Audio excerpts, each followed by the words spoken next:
Şərifova Vəfa Zaurun verilişində mənimlə bağlı danışdığı cümlələr şər böhtandır. O elə danışdı ki, güya bu məni məhkəməyə verəndən sonra mən onunla bir toyda üz-üzə gəlmişəm, bildirmişəm ki, ay belə, ay elə yalan danışır. O məni məhkəməyə oktyabr ayı, sentyabr ayının axırları verib. Ondan bu yana da biz onunla rastlaşmamışıq.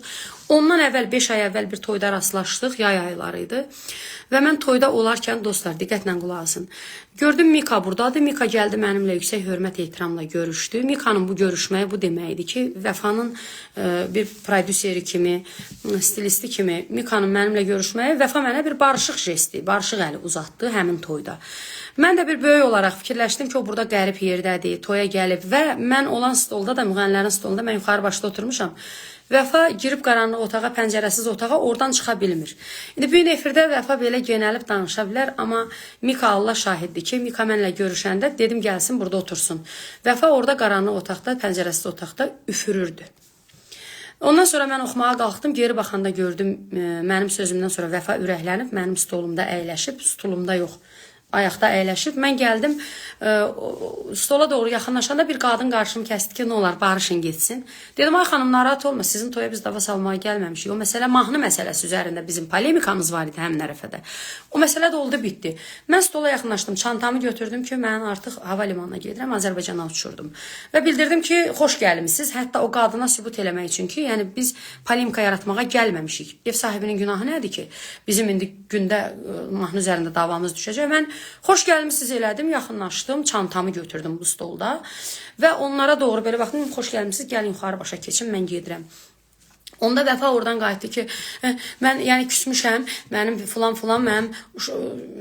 mənim TikTokda bilmirəm nə, güya bununla bağlı, mən heç başa düşə bilmədim bu nə edir. İndi bu gün efirdən mənə aydın olur ki, qara qızın dərdi var imiş. Hə, düşmənim mən deyiləm, düşmənini ayrı yerdə axtar. Və sən istəsən həmin səhifələri şikayət edib tapdıra da bilərdin ki, səninlə bağlı anonim nələrdənsə incik qalmısan, onları eləyən kimdir? Hə, səninlə bağlı mənə də zəng edib telefonda çox şey deyirlər. Mən 2 nəfər arasında sənin ünvanına demişəm. Tutalım ki, bir ortaq dostumuz mənə yığıb deyir, Vəfa belə deyir, deyirəm eşi, belə. Mən 2 nəfər arasında deyə bilərəm. Hansı ki, bilirsən də səsimi də orada yazıb sənə atıblar, səndə mənə nifrət yaratmaq üçün. Mən onu danmıram, mən onu demişəm, özdə 2 nəfər arasında demişəm. Amma mən sənin o dediyin məsələlərdə mən yoxam. Çünki mən sözümü sosial şəbəkədən və ya canlı efirdən deyə bilməyə qadir bir xanımam. Bu qədər. Qaldı məsələnin ikinci tərəfinə deyirsən ki, məhkəməyə verdik. Azərbaycanda çox müğənnilərin də məhkəməsi var.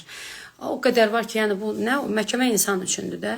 Bəli, və biz də cavab vermişik ki, Vəfa orada mən canlı verilişimdə bildirmişəm ki, Vəfa Zamanlı buradan salamlayıram, 20 illik yaxın rəfiqəm.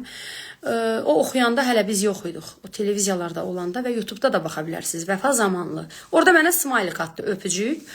Mən başladım üzümü buna tutdum, danışdım ki, nəyə lazım idi bu estetik əməliyyat filan fəs. Mən estetik əməliyyatdan danışmışam. Bu götürüb bu hissəni zapis eləyib, məhkəməyə verib. Məhkəmə də bunu icraata götürüb dostlar.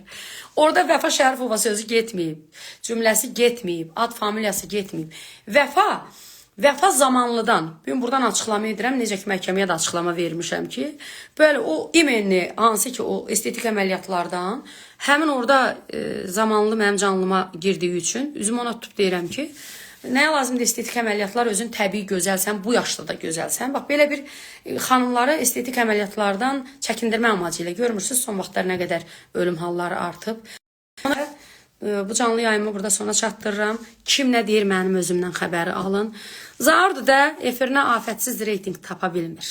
Zaur, sənə reyting verdim, halal xoşun olsun. Vəfanın da Moskvada toyları azalıb.